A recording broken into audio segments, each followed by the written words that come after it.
Lecture series on symmetry and group theory in chemistry. Subject is physical chemistry. Course name is MSc Organic Chemistry. Subject code PS02CCHE23. The college name is SMT MD Patel Institute of Physical Science and Research, Anand, and myself Rajiv Gupta. Symmetry और group theory में हमने सभी symmetry elements पढ़े, सभी point groups देखे और हमने सभी चारों की चारों रूल्स हम पढ़ चुके हैं। चारों के चारों रूल्स हम फिर से रिवाइज कर लेते हैं।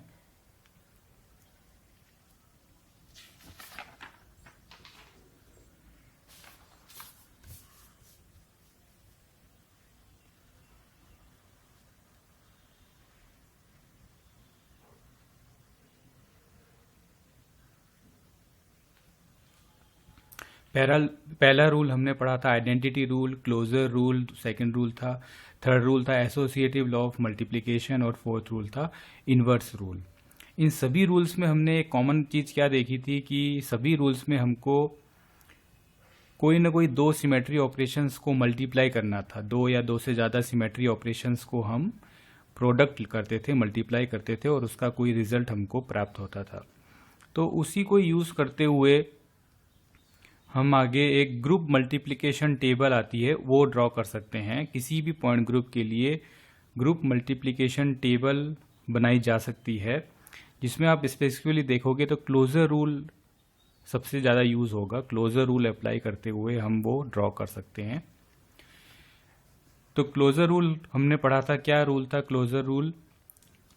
कि कोई भी किसी पॉइंट ग्रुप में कोई भी दो सिमेट्री ऑपरेशंस या सिमेट्री एलिमेंट्स को अगर मल्टीप्लाई किया जाए, ठीक है ना, किसी भी पॉइंट ग्रुप में किन्हीं दो सिमेट्री ऑपरेशंस को मल्टीप्लाई किया जाए जो तो एक तीसरा सिमेट्री ऑपरेशन प्राप्त होता है, ठीक है, तीसरा सिमेट्री ऑपरेशन मिलता है। वो सिमेट्री ऑपरेशन उसी पॉइंट ग्रुप का सदस्य होता है, किसी दूसरे पॉइंट ग्रुप का सदस्य नहीं होता, उसी पॉइंट ग्रुप का सदस्य होगा।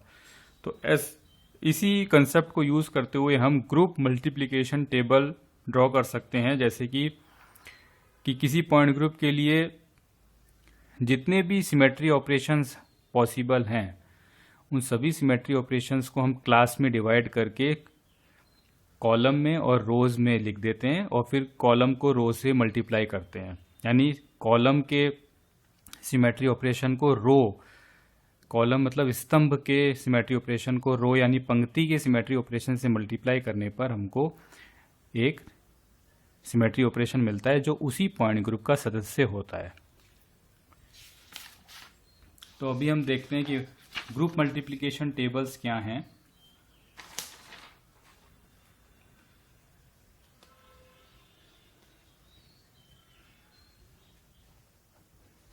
ग्रुप मल्टीप्लिकेशन टेबल, शॉर्ट में GMT बोल देंगे इसको, ग्रुप मल्टीप्लिकेशन टेबल।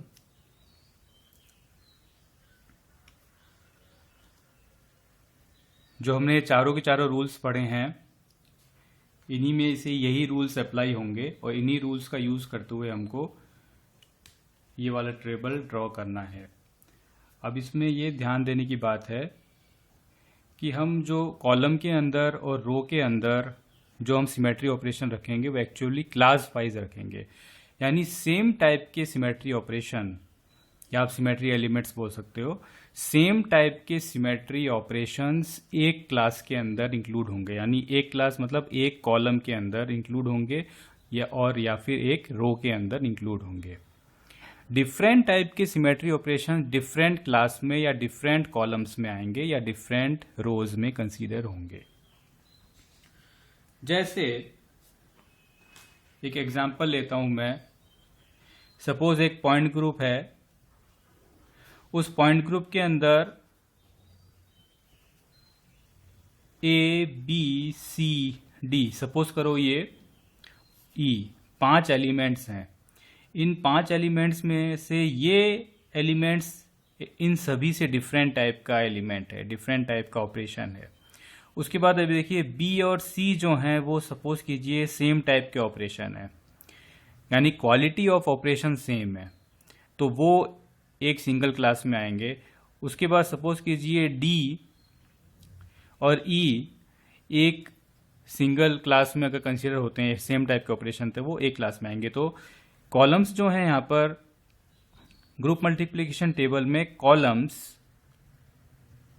कितने होंगे? 3, क्योंकि हमारे पास 3 क्लास आए, 1 2 एंड 3 क्लास, यानी एक टाइप के सिमेट्री ऑपरेशंस को एक क्लास में रखना है, ठीक है ना। जो सेम टाइप के, बिल्कुल एग्जैक्टली सेम टाइप के, क्वालिटी वाइज सेम टाइप के सिमेट्री ऑपरेशन के उनको एक ही क्लास में कंसीडर करना है।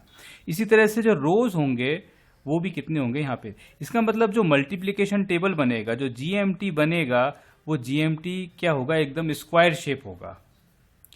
स्क्वायर शेप मीन्स उसके अंदर कॉलम भी 3 होंगे तो रो भी 3 होंगे। मीन्स एक बार ये सिमेट्री एलिमेंट्स जो है वो क्लास वाइज कॉलम में लिखे जाएंगे, यही same symmetry elements class wise row में लिखे जाएंगे, यानी कॉलम और रोज की संख्या सेम होगी, दोनों की संख्या समान होगी। तो इसलिए दोनों के दोनों सेम होने से जो आपका जीएमटी बनेगा वो किस टाइप का बनेगा कि 3 कॉलम होंगे, ठीक है ना, और 3 यहां पर रो होंगे, ठीक है ना। यहां पे पॉइंट ग्रुप का नाम आ जाएगा, this is point group name. अब ये क्या है? Column, first column, second column, third column. तो पहले कॉलम में जो ये क्लास होगा वो आ जाएगा, दूसरे कॉलम में ये दूसरा क्लास आ जाएगा, तीसरे कॉलम में ये तीसरा क्लास आ जाएगा। इसी तरह से ये पहले रो में पहला क्लास आ जाएगा, दूसरे रो में दूसरा क्लास आ जाएगा, और तीसरे रो में ये थर्ड वाला क्लास यहाँ पे इंक्लूड हो जाएगा। तो क्लास के अकॉर्डिंग उसको क्लासीफाई करके सेम टाइप के सिमेट्री ऑपरेशंस को एक ही क्लास में अंदर कंसीडर करना है, एक ही क्लास के अंदर रखना है, यानी एक ही कॉलम में रखना है या फिर एक ही रो में रखना है। यहां पे जो हम मल्टीप्लाई करेंगे वो इस टाइप से करेंगे, यानी कॉलम इनटू रो, यानी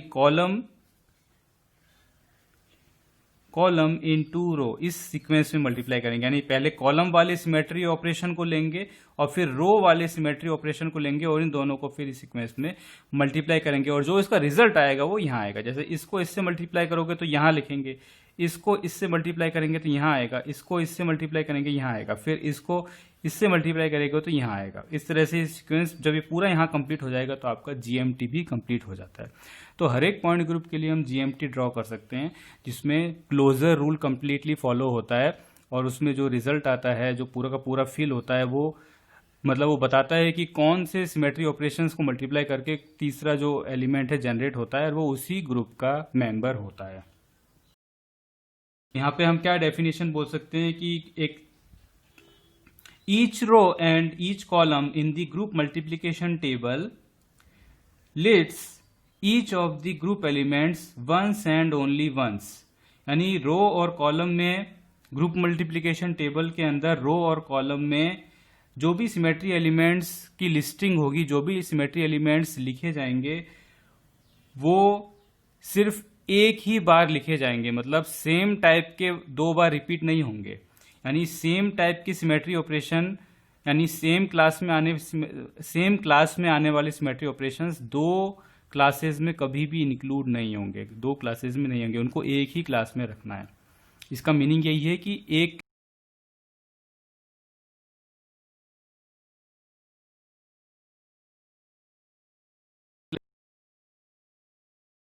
मॉलिक्यूल, वाटर मॉलिक्यूल के लिए पॉइंट ग्रुप क्या है?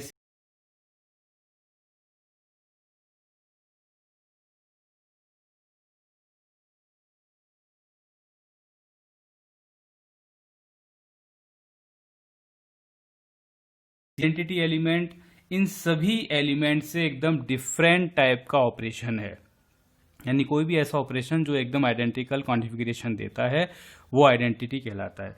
तो ये सभी की सभी जो हैं वो आइडेंटिकल कॉन्फ़िगरेशन नहीं देते, ये तीनों की तीनों आइडेंटिकल नहीं देते, ये तीनों क्या देते हैं? इक्विवेलेंट। इसमें मतलब ये तो अपने आप में बिल्कुल अलग रहेगा। तो ई जो है वो हमेशा एक डिफरेंट क्लास में कंसिडर होगा और सबसे पहले रो और पहले कॉलम में लिखा जाएगा।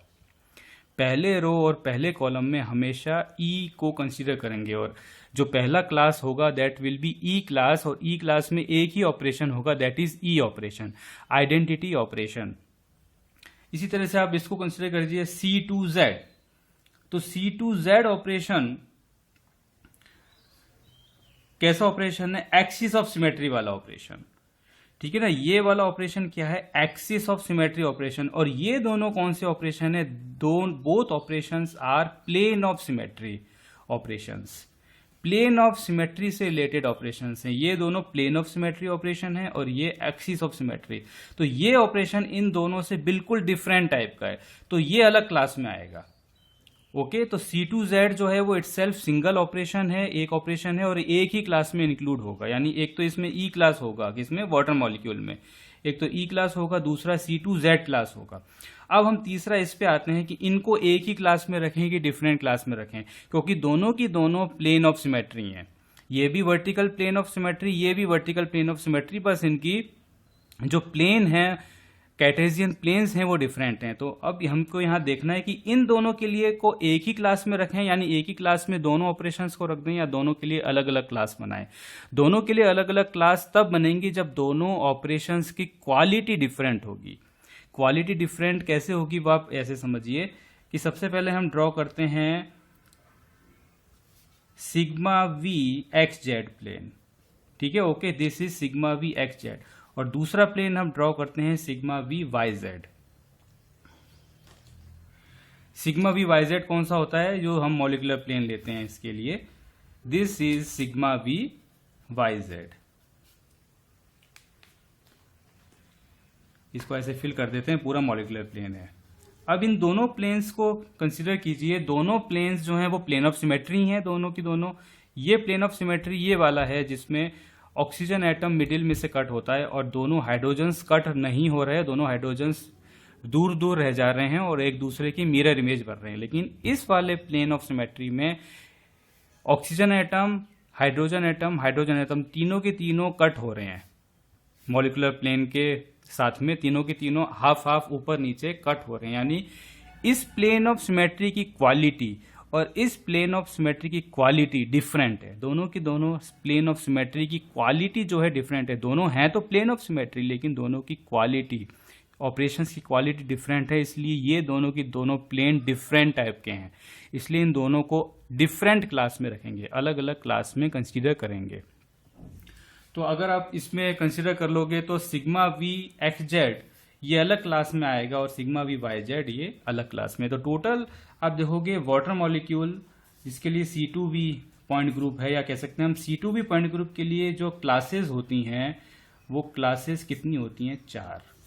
क्योंकि चारों की चारों सिमेट्री ऑपरेशंस कौन से? E, C2Z, sigma we x Z, sigma we Y Z, चारों सिमेट्री ऑपरेशंस डिफरेंट टाइप के हैं, इसलिए डिफरेंट क्वालिटी के हैं, इसलिए सभी को अलग अलग क्लास में रखते हैं। यानी हर एक क्लास में एक एक सिमेट्री ऑपरेशन आता है। तो टोटल क्लासेस कितनी होंगी? 4। मतलब ग्रुप मल्टीप्लिकेशन टेबल में 4 कॉलम होंगे और 4 रोज होंगे। समझ गए? 4 कॉलम बनेंगे और चारों कॉलम में एक एक ऑपरेशन आएगा, और 4 रो होंगे और चारों में एक एक ऑपरेशन आएगा, और फिर उनको कॉलम इनटू रो करके मल्टीप्लाई करना है और जो रिजल्ट है वो यहाँ पर हमको फिल करने हैं। तो टोटल जो यहाँ पे बॉक्स आएंगे वो टोटल बॉक्स होंगे 16। टोटल 16 बॉक्स बनेंगे। कौन सी GMT में? C2V की GMT में। C2V पॉइंट ग्रुप की GMT में टोटल 16 बॉक्सेस फिल करेंगे और तो हमको पूरा ग्रुप मल्टीप्लिकेशन टेबल मिल जाएगा। और यहाँ पे हम कौन सा रूल फॉलो कर रहे हैं? Closure rule. वैसे इसमें सभी रूल्स फॉलो हो जाएंगे, जो चारों के चारों रूल्स हैं ग्रुप थ्योरी के वो सभी फॉलो हो जाएंगे, पर सबसे ज्यादा जो रूल उसमें यूज होता है वो है क्लोजर रूल। अब दूसरा मॉलिक्यूल आप कंसिडर कीजिए जैसे NH3। NH3 में क्या पॉइंट ग्रुप है? C3V। C3V पॉइंट ग्रुप में कौन कौन से ऑपरेशंस हैं? एक तो ये ऑपरेशन है। अगर हम ये वाला कंसिडर करें एक्सियोसिमेट्री, तो कौन कौन से ऑपरेशन है? C3-1 और C3-2 2 ऑपरेशंस आते हैं। उसके बाद C3 में कौन से ऑपरेशन है? Sigma we. 3 वर्टिकल प्लेन्स हैं जिसको हम सिग्मा वी डैश और सिग्मा वी डबल डैश से बता देते हैं। 3 वर्टिकल प्लेन्स हैं। 1 2 3 4 5 6 टोटल 6 सिमेट्री ऑपरेशंस हैं। C3 भी पॉइंट ग्रुप में। लेकिन अगर यहाँ पे क्लासेस कंसीडर करें तो क्लासेस कितनी होनी चाहिए? सबसे पहले कहा कि ई हमेशा ही अलग होता है, ई तो इनसे साथ किसी से भी मैच नहीं करता, तो ई तो हमेशा अलग क्लास में रहेगा। तो ई क्लास में हमेशा एक ही symmetry operation that is identity E होगा। उसके बाद आप C31 और C32 को कंसीडर करो तो दोनों की दोनों सिमेट्री ऑपरेशन एग्जैक्टली एक ही एक्सिस से जा रहे हैं, सेम एक्सिस से। जो C3 एक्सिस होता है अमोनिया में, जो C3 एक्सिस होता है, दिस C3Z एक्सिस, वो एक्सिस में आप 120 डिग्री रोटेशन करोगे तो C31 आता है, और उसी में आगे फिर 120 करोगे तो C32 आता है। तो दोनों के दोनों ऑपरेशन एक ही एक्सिस से जा रहे हैं, दोनों की क्वालिटी भी एकदम सेम टाइप की है, तो इनको हम एक ही क्लास में कंसीडर करते हैं, दैट इज C3 क्लास। ठीक है ना। C3 क्लास में कितने ऑपरेशन आते हैं? C31 और C32 कितने ऑपरेशन आते हैं? 2 ऑपरेशंस। उसी तरह से आप इनको कंसीडर कर लीजिए, 3 सिग्मा वी। 3 सिग्मा वी में मॉलिक्यूल की स्ट्रक्चर ड्रॉ करके मैं फिर बता देता हूं। तीनों की तीनों हाइड्रोजन एटम्स डैश पर हैं और नाइट्रोजन ऊपर वेज की तरफ है, पिरामिडल शेप। इस स्ट्रक्चर में आप ये प्लेन लीजिए, ठीक है, this plane of vertical plane of symmetry sigma V, फिर आप ये प्लेन लीजिए सिग्मा वी, और ये प्लेन लीजिए that is again sigma we. तीनों सिग्मा वी की क्वालिटी सेम है।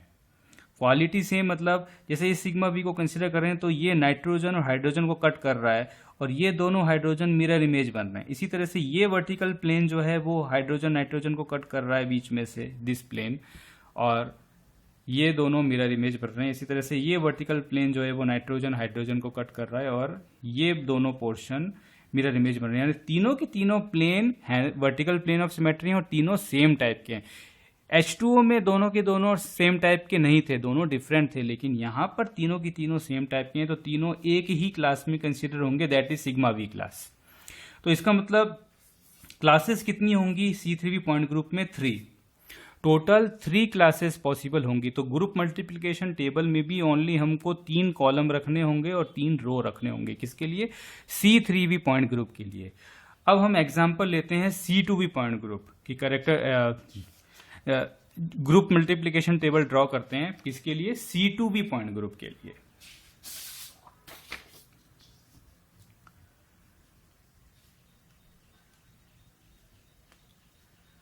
GMT of C2 point group. जितने भी मॉलिक्यूल्स ये C2 पॉइंट ग्रुप रखते हैं सभी के लिए ये सेम टेबल बनेगा, सेम ही टेबल ड्रॉ होगा। कितने ऑपरेशंस हैं? 4 ऑपरेशंस हैं, और चारों की चारों डिफरेंट क्लास में आते हैं। E C2Z sigma V XZ sigma V YZ। Classes कितनी होंगी? क्लासेस भी कितनी हैं? 4। तो हम टेबल ड्रॉ कर लेते हैं।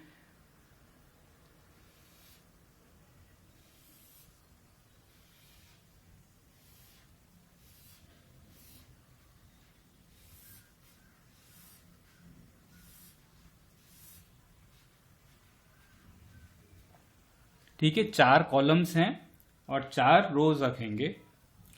यहां पे पॉइंट ग्रुप लिख लेते हैं कॉर्नर में, that is C2 point group.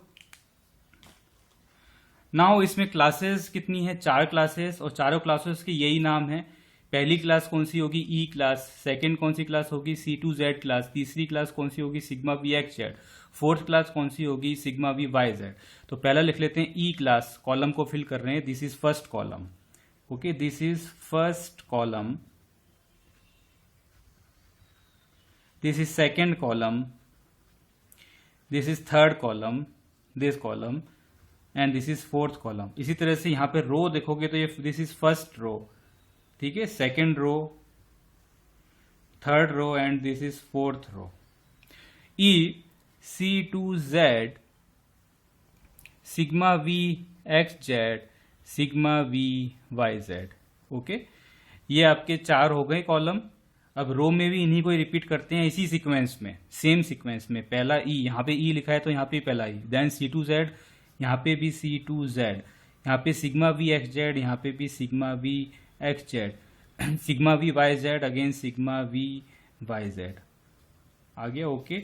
तो इसमें ये देखिए कितने 1 2 3 4 कितने हो गए, टोटल 16 हमारे पास बॉक्सेस हैं।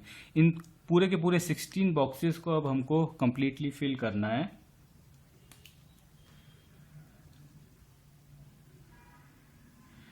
देखिए क्या होगा, पहले आपको कैसे मल्टीप्लाई करना है, ये सीक्वेंस में रखने का, कॉलम इनटू रो। फर्स्ट आप पहला कॉलम कंसीडर कीजिए, पहले कॉलम का क्या है, सिमेट्री ऑपरेशन ई, और पहली रो का सिमेट्री ऑपरेशन क्या है, ई। जब भी आप ई इंटू ई करोगे तो हमेशा रिजल्ट क्या आएगा, ई। क्या फिल कर देना है यहाँ पे, E. Okay, then second operation C2Z, column का C2Z into first operation of row का जो पहला ऑपरेशन है, फर्स्ट रो का जो पहला ऑपरेशन, ठीक है, क्या होगा, ई। ये आप रूल देखिए कौन सा रूल है, आइडेंटिटी रूल। आइडेंटिटी में किसी को भी मल्टीप्लाई करो वो एज इट इज रह जाता है, उसमें कोई चेंज नहीं होता। तो क्या आएगा, C2Z, यहाँ पे क्या आएगा, C2Z। इसी तरह से sigma we x Z into E, sigma we x Z, sigma we Y Z into E, sigma we Y z. Okay, ये कंप्लीट हो गया। फर्स्ट रो कंप्लीट हो गया। अब सेकेंड रो पे आते हैं। सेकेंड रो में E इंटू C2Z, ठीक है, आइडेंटिटी रूल के हिसाब से E इंटू C2Z क्या आएगा, C2Z।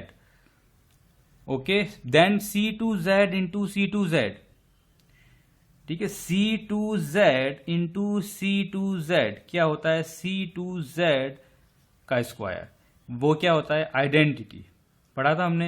यानी C2Z इंटू C2Z मतलब आपने C2Z में 180 डिग्री रोटेशन किया, फिर यहाँ पे फिर 180 डिग्री रोटेशन किया, पूरा रोटेशन कितना हो गया, 360 डिग्री। पूरा 360 डिग्री मतलब आइडेंटिकल, मतलब E क्या आएगा यहाँ पर, E। Then sigma we x Z into C2Z, sigma we x Z into C2Z, sigma we x Z into C2Z क्या आना चाहिए, अभी लास्ट लेक्चर में हमने देखा था ये, sigma we x Z into C2Z, that is sigma we Y Z, sigma we Y Z. इसी तरह से sigma we Y Z into C2Z क्या आएगा, सिग्मा वी एक्स जेड। फिर आगे बढ़ते हैं, E into sigma we x Z, that is sigma we x Z. C2Z into sigma we x Z क्या आएगा, sigma we Y Z. Sigma we x Z into sigma we x Z, देखिए ये वाला operation है, sigma we x Z into sigma we x Z क्या हो गया, sigma we x Z का स्क्वायर। इसका मतलब जो एक्स जेड प्लेन है उसको दो बार अप्लाई किया, तो एक बार अप्लाई करने पर प्लेन के दोनों तरफ का आधा आधा पोर्शन इधर रिफ्लेक्ट होगा, ये पोर्शन इधर रिफ्लेक्ट हो गया, ये आधा पोर्शन यहाँ रिफ्लेक्ट हो गया। तो कौन सा ऑपरेशन अप्लाई हो गया, sigma we x Z. Again वहां से प्लेन अप्लाई किया तो जो एक दूसरे की जगह रिप्लेस हुए तो वापस अपनी जगह आ गए, यानी कि क्या हो गया, आइडेंटिकल। यानी कि ये एक्चुअल में क्या होगा, इक्वल्स टू ई, तो दैट इज यहां पर क्या आएगा, E. Again sigma we Y Z into sigma we x Z क्या आएगा, C2Z। Then E into sigma we Y Z, sigma we Y z. C2Z into sigma we Y Z, sigma we x Z. Sigma we x Z, sigma we Y z, C2Z। Then sigma we Y Z, sigma we Y z, that is E। तो आप देखोगे कि ये इस तरह का जो groups होते हैं जनरली ये ग्रुप्स एबिलियन ग्रुप्स, ठीक है ना, एबिलियन ग्रुप्स हैं। एबिलियन ग्रुप्स में आप देखोगे कि ये जो डायगोनल है, डायगोनल ये जो आया डायगोनल, ये डायगोनल में आपको आइडेंटिटी एलिमेंट मिलेगा, ई ई ई ई, डायगोनली ई एलिमेंट हमको मिलता है। जनरली एबिलियन ग्रुप्स की प्रॉपर्टी है कि जिसमें हमको डायगोनली ई एलिमेंट मिलता है। अब आप कंसिडर करो कि क्लोजर रूल में हमें क्या पढ़ा था, क्लोजर रूल में कि आप किसी भी एलिमेंट्स को किससे भी मल्टीप्लाई करो किसी एक पॉइंट ग्रुप में, तो उसी पॉइंट ग्रुप का कोई तीसरा एलिमेंट हमको मिलता है। तो यहाँ पे हमने जब इनको मल्टीप्लाई किया तो हमको ये जो 16 एलिमेंट्स मिल रहे हैं, 16 ऑपरेशंस जो 16 बॉक्सेस में मिल रहे हैं, वो सभी के सभी ऑपरेशंस ये जो हमारे 4 ऑपरेशन से इनके साथ मैच करते हैं। यानी इनमें कोई पांचवा नया ऑपरेशन इंक्लूड नहीं हुआ है, कोई नया पांचवा ऑपरेशन ऐड नहीं हुआ है, किसी दूसरे पॉइंट ग्रुप का ऑपरेशन ऐड नहीं हुआ है। इसका मीन्स क्या है कि ग्रुप मल्टीप्लिकेशन ये बताता है कि जब भी आप दो सिमेट्री ऑपरेशंस को कम्यूट करते हो तो जो सिमेट्री ऑपरेशन उसका रिजल्ट से मिलता है वो उसी सिमेट्री पॉइंट ग्रुप का एक एलिमेंट होता है। तो यहाँ जो कम्यूट का नियम है कि दो ऑपरेशंस कम्यूट हो पा रहे हैं कि नहीं, उनसे जो रिजल्ट मिल रहा है वो करेक्ट है कि नहीं, उससे भी क्या प्रूव होता है, जीएमटी जो ग्रुप मल्टीप्लिकेशन टेबल से प्रूव करते हैं कि वो पॉइंट ग्रुप जो है वो बिल्कुल पॉसिबल है, वो बिल्कुल सही है, मैथमेटिकली भी वो जो पॉइंट ग्रुप है वो करेक्ट है। तो these are group multiplication tables जो हम क्लोजर रूल के अकॉर्डिंग ड्रॉ करते हैं। अभी हम इसमें आगे मैथमेटिकल पोर्शन और स्टार्ट करेंगे जिसमें मैट्राइसेस इंक्लूड होंगे, पॉइंट ग्रुप्स के मैट्राइसेस क्या होंगे, कैरेक्टर टेबल्स क्या होंगे। Okay, thank you.